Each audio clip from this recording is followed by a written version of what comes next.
My father started collecting the pieces about 40 years ago, very gradually. I grew up with these furniture pieces.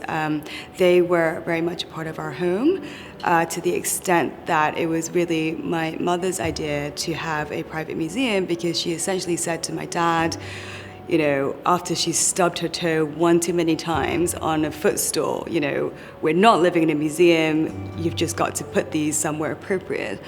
And so, and I think that's really a large reason why I was a huge advocate of the open display system, is because, as I understood it, a chair is meant to be sit on, it's not meant to be admired.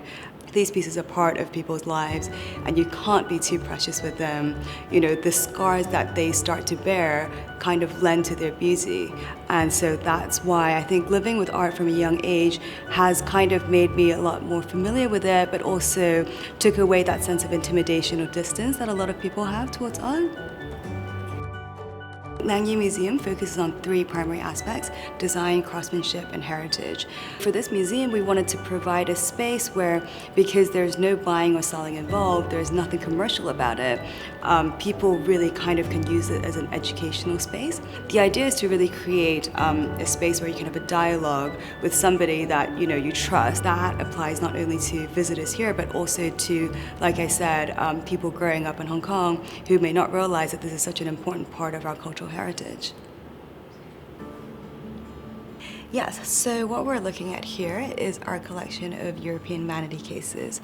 We have about 450 in our collection, which I believe is probably the largest in private hands. The case that we're looking at here is the one on the left, and it's by a Spanish maker called Rosanes, and we purchased it in 1998, actually from Christie's, and this case was made in the 1920s. So the gallery that it's in right now is our Chinese Deco gallery. So it's all the pieces that were made in the 1920s by European makers for European market, but focusing very much on Orientalism. So what we have here is the collaboration that we have at the moment with the Victoria and Albert.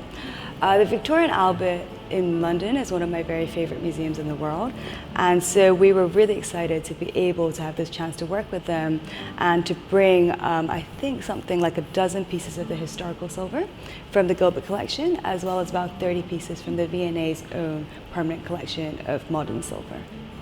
And it's basically a chance for people who might not have the opportunity to travel and see other museums from around the world to be able to see it in their own hometown.